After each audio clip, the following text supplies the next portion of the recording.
बेरोजगारी, पलायन और शिक्षा के बाद जो तीसरी सबसे बड़ी समस्या दिखी वो है किसानों की समस्या। बिहार का जो किसान है वो बदहाल है। हम लोग यहां से बैठकर पंजाब और हरियाणा के किसान की बात करते हैं। बिहार में जो खेती है ये कमाने का जरिया नहीं है। आप गांव देहात में सुनते होंगे, लोग कहता है कि भैया रोपनी करने आए हैं, कमाने के लिए लुधियाना जाएंगे। इस लाइन को ध्यान से सुनिए। लोग क्या कहते हैं कि हम रोपनी करने आए हैं, कटिया करने आए हैं, लेकिन कमाने के लिए लुधियाना जाएंगे, कोयम्बटूर जाएंगे। क्यों? क्योंकि उसको भी मालूम है कि खेती से कमाई नहीं है। यहां खेती खाने का जरिया है, कमाने का जरिया नहीं है। खेती की जो बदहाली है यहां, उसके 3 कारण है।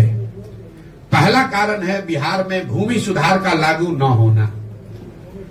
बिहार में समाजवाद की राजनीति हुई है, सामाजिक न्याय का नारा लगा है, लेकिन आपके जानकारी के लिए बता रहा हूं, यहां 75 वर्ष में बिहार देश के उन चंद राज्यों में है जहां भूमि सुधार को लेकर कोई काम नहीं किया गया। नतीजा ये हुआ कि करीब करीब 1/3 जमीन, इसको याद रखिए, 1/3 जमीन का मालिकाना हक बिहार में डिस्प्यूटेड है। लोगों को पता ही नहीं है कि जमीन का मालिक है कौन।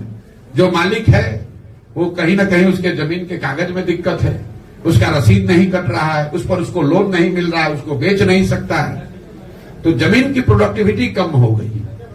दूसरी जो बड़ी समस्या है, और अभी सरकार ने जो सर्वे का काम शुरू किया है, अभी मैं आपको एक भविष्यवाणी कर देता हूं। 6 महीना में ये जमीन के सर्वे से इतना समाज में भूचाल बवाल खड़ा होना है, क्योंकि जो भ्रष्ट व्यवस्था है, पूरा जो राजस्व भूमि सुधार का विभाग है, उसके पास ना सुविधा है, ना उनके पास संसाधन है, ना उनके पास ज्ञान है।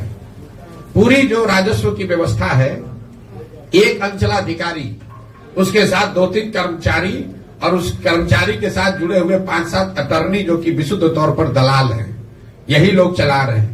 आप अंदाजा लगाइए कि जब जमीनों का सर्वे किया जा रहा है, इसमें कितने बड़े पैमाने पर हेर फेर और गलती होगी और इससे समाज के कितने लोगों को परेशानी होगी। आप देखिएगा, अगले साल मार्च आते आते बिहार के हर गांव में सैकड़ों लोग अपनी जमीन के मालिकाना हक को लेकर अदालतों के और सरकारी अफसरों के पीछे, ऑफिसों के में चक्कर लगाते नजर आएंगे। ये बड़ा मुद्दा बिहार में बनने वाला है।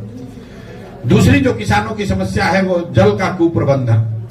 यहाँ जो विभाग है उसका नाम है जल संसाधन। ये सबसे ज्यादा लूट वाला विभाग है। आप लोग को बता देते हैं, बिहार में हर विभाग में चोरी है, कोई ऐसा विभाग नहीं जहां चोरी नहीं है, लेकिन जल संसाधन से ज्यादा चोरी कहीं नहीं है। अगर आपको एक मजाक की बात बता देता हूं, यहाँ गठबंधन का सरकार चलता है, सब विभाग का बंटवारा होता है, लेकिन जल संसाधन का बंटवारा आज तक नहीं हुआ है। जो मुख्यमंत्री रहता है उसी के पास जल संसाधन रहता है। क्यों? दूसरे विभाग में चोरी कीजिएगा तो उसका कुछ निशान पीछे छूट सकता है, पकड़ में आ सकता है। ये ऐसा विभाग है जिसमें खुद ही से आप बाढ़ लाते हैं, खुद ही से पैसा लुटवाते हैं, खुद ही से सूखा की स्थिति पैदा करते हैं और चोरी करके फिर अगले साल फिर नया कार्यक्रम बनाते हैं। तो बिहार में जो जल संसाधन कुप्रबंधन है, इसका नतीजा ये है कि यहाँ 50% भूमि, इसको आंकड़े को याद रखिए, 50% भूमि बाढ़ से प्रभावित है, लेकिन बाकी का जो 50% है उसमें आधे से ज्यादा भूमि में जल जमाव की बहुत बड़ी समस्या है। ये आपको शायद दक्षिण बिहार में इतना नहीं दिखेगी, लेकिन जैसे ही आप तराई के जिलों से नीचे आएंगे, जो तराई के जिले हैं नेपाल से लगते हुए, वहां पर जल जमाव की समस्या उतनी नहीं है। दोनों चंपारण, सीतामढ़ी, मधुबनी, सुपौल, अररिया में उतना जल जमाव की समस्या नहीं है। लेकिन जब आप गोपालगंज जाएंगे, सिवान जाएंगे, सारण जाएंगे, समस्तीपुर जाएंगे, खगड़िया जाइएगा, बेगूसराय जाइएगा, दरभंगा जाइएगा, यहाँ कोई ऐसा पंचायत नहीं है जहां 2-4-5 हजार एकड़ जमीन जल जमाव से नहीं प्रभावित है। एक बार पानी आ गया, वो पानी निकलता ही नहीं है।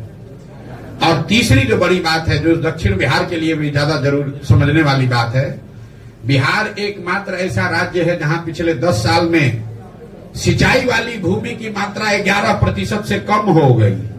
दूसरे राज्यों में सिंचाई की सुविधाओं का विस्तार हुआ। पिछले 10 वर्ष में बिहार में सिंचाई की जो व्यवस्था है वो नहरों के रखरखाव और नलकूप के रखरखाव के अभाव में 11% कम हो गया। आप गांव देहात में चलिएगा तो आप लोगों को दिखता होगा, लोग बताते हैं कि भैया इस सोन कैनाल का पानी पहले आता था, अब पानी नहीं पहुंचता है क्योंकि सिल्ट पड़ गया, रखरखाव नहीं हुआ। तो ये आंकड़ा याद रखिए, अगर आज से 10 वर्ष पहले 100 एकड़ जमीन को सिंचाई की सुविधा बिहार में थी तो वो घट के अभी 89 एकड़ ही रह गया है। लेकिन भूमि सुधार और जल कुप्रबंधन के बाद भी जो यहाँ पैदा हो रहा है, किसानों की जो सबसे बड़ी समस्या है कि जो अनाज यहाँ पर किसान पैदा कर रहा है वो उसको उचित दाम नहीं मिल रहा है। एक आर्थिक सर्वेक्षण बताता है कि बिहार में किसान जो पैदा कर रहे हैं उसका उचित दाम न मिलने की वजह से बिहार के किसानों को हर साल, इसको याद रखिए, प्रति वर्ष 15 से 20 हजार करोड़ रुपए का नुकसान हो रहा है। ये पूरा जो शाहबाद का एरिया है, ये धान का कटोरा लोग कहते हैं, यहाँ धान की खेती होती है।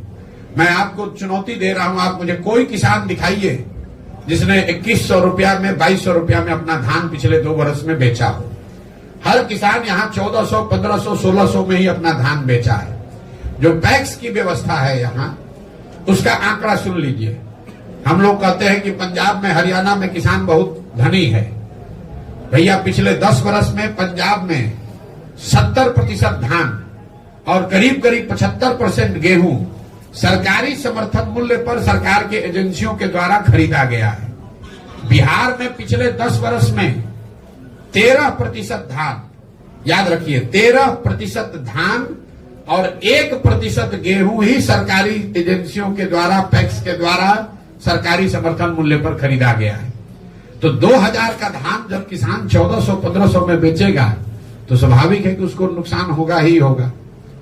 तो ये किसानों की जो 3 बड़ी समस्या है, भूमि सुधार का लागू न होना, जिसकी वजह से भूमि की, जमीन की प्रोडक्टिविटी और उसमें इन्वेस्टमेंट कम हो रहा है, दूसरा जल का कुप्रबंधन और तीसरा फसलों के दाम का न मिलना।